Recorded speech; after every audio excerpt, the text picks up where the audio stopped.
Alright, so on this A340 that you saw the teardown video on, I actually had a problem with it, and I just want to share with you what the problem was. The car actually had come back on me probably a day or so later with a code that was not there before.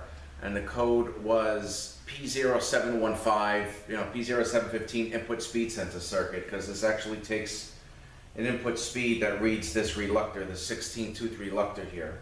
So let me just get a little closer in on the bench and I'll kind of explain to you what I did. I actually tore a ring when I was putting the pump in, and I have the pieces here, and I just want to share with you what I think happened, because this isn't like your conventional input speed sensor, like on a like on a 604 in park. It's going to read engine RPM and stuff like that. This works a little different than your typical input speed sensor. So let me just get a little closer here and we'll kind of just go through it. Alright, so I'll be back in a minute. Okay, so here actually is the ring that I tore. That's it there in 3 different pieces. Here is one that's fully, it's what it looks like, it's supposed to look like. But I put two new rings on it. I normally use the green assembly because it's thicker, which I did, but maybe I didn't put enough on. But anyway, so we finished the job, we drive it around, seems to be working okay, and she picks up the car, and actually by the time she got home, she called us. Let me just turn my lights back on here 1 second.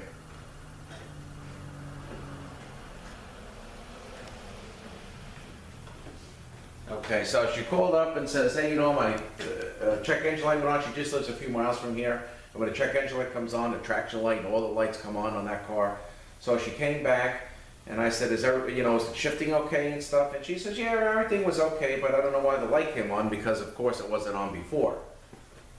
So I scanned it, and of course we had a P0715. So she actually left the car again, and the first thing I did was I ordered a speed sensor for it, because I thought maybe that from the front section going bad, it might have been hitting this, shaved it down a little bit, a little too much of an air gap. So that's the easiest thing to do, because it's right on the outside, 1 bolt in and out, 2 minutes, it's done. Clear the code, drive it locally around, it's good, but I'm not letting the car go until I know it's good. And then we take this thing out on the parkway, and when we get back from the road test, because we had sent the guy, we have a guy that helps us out and pick up and delivering cars.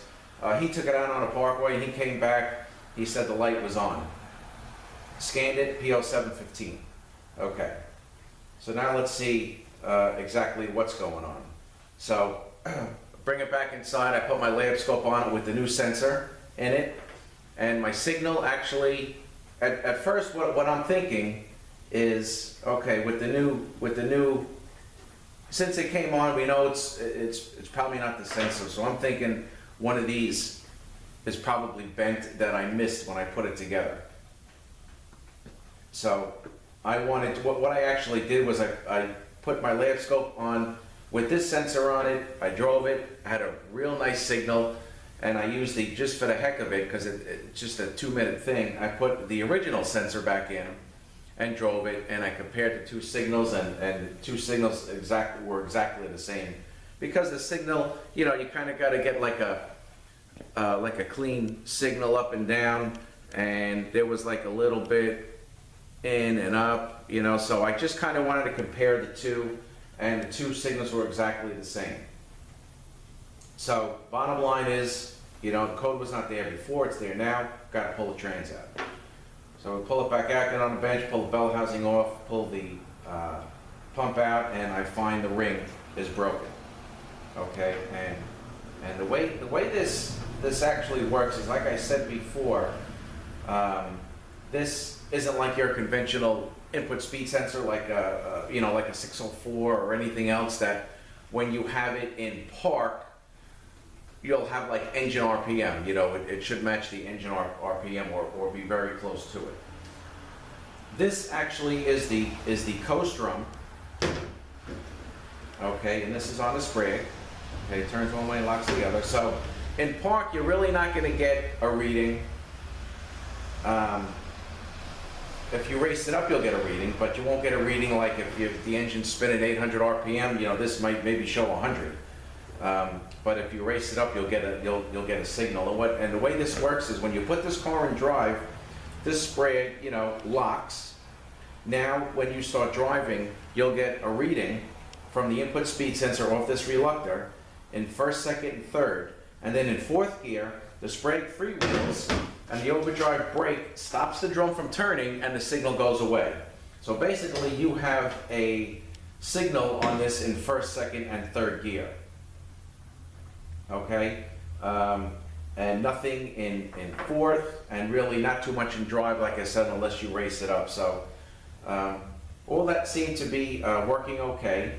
And the only time this drum comes into play is when you're like engine braking, coasting down to a stop, is when the clutch gets applied. There's only 2 clutches in here. So either the computer was seeing the clutch slip as it was being applied, or a piece of the ring, because I found a piece of the ring was kind of like right below, you know, it was like right below the sensor. So I wonder if it got up, it got caught, you know, in the way here. But, you know, again, there's really not much room, you know, when it's reading it. So it's either that or the computer saw the clutch slipping as it was applied. Because when I asked, when we got back from the road test and the light was on, I said, when did you notice the light come on?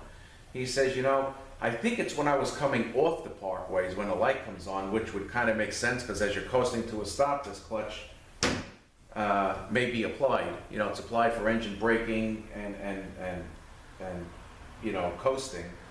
Other than that, the clutch really doesn't come into play, because when we drove this car around with the 715 code, I mean, the thing worked great. You would never think that there's a problem, but because the light's on, you know there's a problem.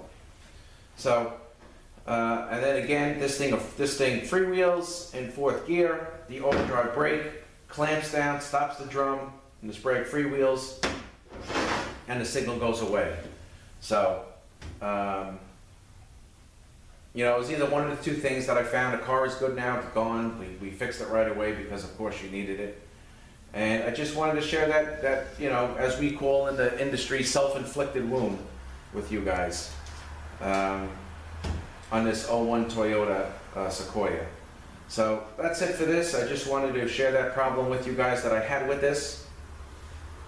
It does happen occasionally, not too often, thank God, but it does happen. And I thank you guys for watching and have a great day.